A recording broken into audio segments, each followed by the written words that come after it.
So hi guys, welcome back to my new video. और आज I think मुझे बहुत सारे डीएम्स आ रहे थे कि भाई प्लीज़ बताओ मैथ्स का पेपर कैसा गया, कैसा रिव्यू, मतलब कि अच्छा गया या बुरा गया, आप थोड़ा ओपिनियन दो। तो मैं पूरा ऑनेस्टली ओपिनियन देता हूँ। और आपको दिख रहा होगा पूरा अंधेरा क्यों है, बिकॉज यहाँ पर बहुत ज़ोर से बारिश हुई थी और इसलिए यहाँ पर करंट, मतलब कि क्या बोलते, इलेक्ट्रिसिटी नहीं है। तो मैं सोचा इन्फॉर्मेटिव वीडियो पहले आपके लिए शूट कर दो फ्लैश लाइट से। तो आपके लिए मैं वीडियो शूट कर रहा हूँ। मैं आपको डायरेक्ट टू द पॉइंट बोलता हूँ, ठीक है, बिकॉज एक इको का भी एग्जाम है। आई थिंक मैं अपने ऊपर डिपेंड करूँ मेरे तरफ से, बाकी आपको कैसा लगा मुझे पता है। मुझे मैथ्स का पेपर बहुत डिफिकल्ट लगा, एज आई एम क्या बोलते हैं, मैं नॉन मैथ स्टूडेंट हूँ, तो मुझे मैथ्स बहुत ही डिफिकल्ट लगा। बाकी जो मैथ्स स्टूडेंट उनको तो इजी लगा होगा, और जो साइंस बैकग्राउंड से उनको इजी लगा होगा, बट मुझे मैथ्स बहुत डिफिकल्ट लगा। आई थिंक मैं ऑनेस्टली बता रहा हूँ, कुछ झूठ नहीं बोल रहा। आई थिंक मैं बस ओनली 35 मार्क्स का ही अटेम्प्ट किया, उसमें भी श्योर शॉट मुझे 30 मार्क्स आएंगे नहीं, मुझे उतना डाउट है। बिकॉज मैं सिलेक्टिव पढ़ा था, बिकॉज मैथ्स में 4-5 चैप्टर कुछ है जो मुझे समझ में आता ही नहीं है। मतलब कि मैं पढ़ता हूँ प्रोबेबिलिटी, फिर मुझे ऊपर से निकलता है, इसलिए मैं आई थिंक 4 से 5 चैप्टर में मैथ्स का ऐसे छोड़ दिया हूँ। और मुझे समझ में आई थिंक मैंने 80% कंप्लीट करके बाद मैं ज़्यादा फोकस किया था स्टैटिस्टिक्स के ऊपर। मुझे लगा कि हाँ स्टैटिस्टिक्स का आएगा 40 मार्क, उसके तो मिनिमम मैं 25 से 30 स्कोर कर लूंगा। बट स्टैटिस्टिक्स में आया था क्वेश्चन, बट इतना घुमा के आया था पता ही नहीं चला। और मैथमेटिक्स और फाइनेंस वो थोड़ा बहुत हो गया।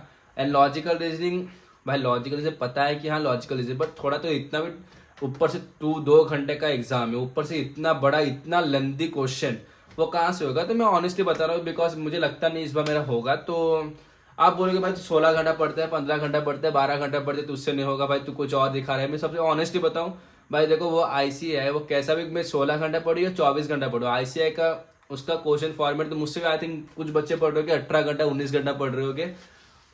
सोन पढ़ भी सकते नहीं भी पढ़ सकते, बट मैं अपना ओपिनियन बोलूँ तो मुझे लग रहा नहीं इस बार होगा। तो मैं क्या किया, 35 मार्क्स का आई थिंक पूरा श्योर से लाया। बाकी सोचा देखो something is better than nothing, तो इसलिए मैं क्या किया, जय माता जी खुल के बोल रहा, ठीक है, जो जय माता जी बोल के सब A B A B A B A B A B A B A B करके पूरा 100 तक ले गया, ठीक है। मुझे लगा अगर इसमें थोड़ा बहुत तुक्के में 40 भी आ जाएगा, पास भी ना एटलीस्ट, तो इकोनॉमिक्स मुझे बचा लेगा।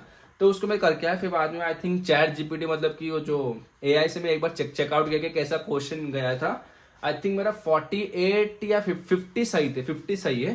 बट 50 सही है तो अगर मैं, और बाकी 50 तो रॉन्ग ही रहेगी ऑब्वियसली, तो बाकी 50 को मैं चेकआउट किया तो 12.5 मार्क्स कट रहे। तो आई थिंक मेरा स्कोर किया 37.8, ओके। और यहाँ पर कोई टीचर बोल रहे हैं कि 3 मार्क्स का ग्रेस मिलेगा या 2 मार्क्स का ग्रेस मिलेगा। होप मिल जाए, अगर 40 38 या 39 भी रहेगा तो आई थिंक होप आईसीआई पास करवा देता है, तो मुझे पास होएगा। बिकॉज मुझे सोचा था कि हाँ ये मैथ्स का पेपर बेकार गया है, तो मैं कल से मतलब कि परसों में इकोनॉमिक्स पेपर देने जाऊंगा नहीं। बट अंदर से मोटिवेशन आने के एक बार दे देता, वरना आप अगर रिग्रेट होगा कि मैथ्स में पास हो गया, अकाउंट्स में पास हो गया, लॉ में पास हो गया, बट इको का एग्जाम देने इको में फेल हो गया, वो भी। इसलिए मैं सोचा नहीं पहले इको का भी एग्जाम दे दूंगा, ठीक है। और फिर से बोल रहा हूँ मैथ्स का पेपर बहुत ही टफ है मेरे अकॉर्डिंग टू माई पॉइंट है, because I am non math student. तो अगर आप कोई नॉन मैथ स्टूडेंट, आपका अगर अच्छा नहीं गया होगा तो यू मे रिलेटेड, अगर आपका अच्छा गया तो वेरी वेल।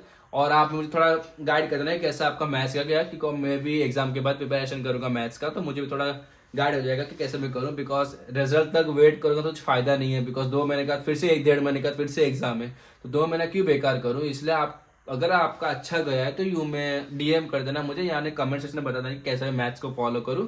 और टीचर्स वगैरह कुछ होगा तो आप मुझे हेल्प कर देना, ठीक है। और आई थिंक सारे टीचर्स अभी आईटी पे बोल रहे हैं कि हमने ये पढ़ाया था ये आ गया, देखो हमने ये पढ़ाया था ये आ गया। मुझे पता है सर आप बहुत अच्छा पढ़ाए तो मुझे पता है, बट क्या ही कर सकते, वो एग्जाम के माहौल में मैं जैसा स्टूडेंट हूँ, आई थिंक मेरे जैसा कोई और रहे तो वो इतना पैनिक हो जाते। मैं आपको बिलीव नहीं करूंगा, मेरे सेंटर में आई थिंक मेरे सामने एक लड़का बैठा था, वो एग्जाम देख के देवर पर शौक हो भाई ये कैसे कहाँ से लिखे। मुझे लगा वो नॉन मैथ्स ही रहेगा, इसीलिए उसको पूछा था। बाद में बोला भाई मुझे समझ में नहीं आया मैं कहाँ से करूँ। आई नो सर आप एफर्ट्स डालते हो, बट हमको इम्प्लीमेंट भी करना है ना। इसलिए मैं अगर टूर बोल लूँ मैथ पेपर वो इतना हार्ड आया था, मैं वो सोच रहा हूँ कि हाँ इस बार नहीं हुआ तो कुछ प्रॉब्लम है, डायरेक्ट जैन के लिए अपीयर करूंगा, और कुछ ज़्यादा फोकस करने के लिए है नहीं।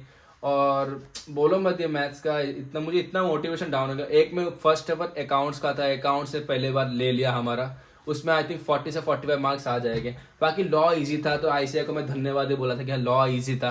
बट फिर से मैथ्स आया जिसे मैथ्स ने डुबा दिया। आई थिंक होप अभी इकोनॉमिक्स में मिनिमम 60 से ऊपर रखना पड़ेगा, वरना एग्रीगेट का झमेला हो जाएगा।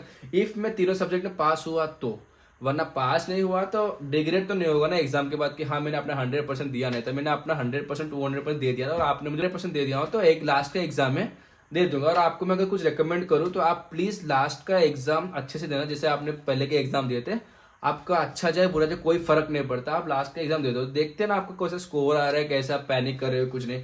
अगर आप जो भी मेरे जैसे अभी है जिसके मैथ्स खराब है वो सोचा है कि नहीं मैं और एग्जाम दे दो, प्लीज वो गलत फील मत करना। मैथ्स का एग्जाम है उसको, मतलब इको का एग्जाम है उसको दे दो। इको में क्या होता है देखा, मुझे भी मन नहीं कर रहा पढ़ने को, बट अभी आई थिंक मैं फिर भी 3-4 चैप्टर पढ़ने वाला हूँ। वो जो बिजनेस साइकिल पढ़ूंगा, नेचर एंड स्कोप पढ़ूंगा, और वो डिटर्मिनेशन ऑफ डिफरेंट मार्केट पढ़ूंगा, और पब्लिक फाइनेंस पढ़ूंगा। फिर कल सुबह इतना स्लॉट रहेगा, तो फिर भी आप हो तो पढ़ लेना। और मुझे एक और भी डीएम आ रहा था, those were appearing for Jain exam और मे ऑनवर्ड 26, और कुछ 11-12 में आपको अगर सीए के बारे में कुछ पता नहीं होता, फाउंडेशन में कैसे अपियर करते, कितना सब्जेक्ट, थोड़ा गाइडेंस चाहिए, तो आप मुझे यहाँ पर कमेंट कर देना। आप देखूंगा अगर वो कमेंट में ज्यादा लाइक्स आए तो मैं उसके लिए डेडिकेटेड वीडियो बना दूंगा आफ्टर माई एग्जाम 2-3 दिन के बाद, ठीक है। तो आप मुझे वहां पर बताना। होप आपको ये वाला वीडियो पता चला गया होगा कि मैथ्स का पेपर कैसा गया, प्रॉपर रिव्यू, ये ऑनेस्टली बताया। तो अगर आपको ये वीडियो अच्छा लगा तो लाइक शेयर सब्सक्राइब कर देना। राधे राधे। ओके।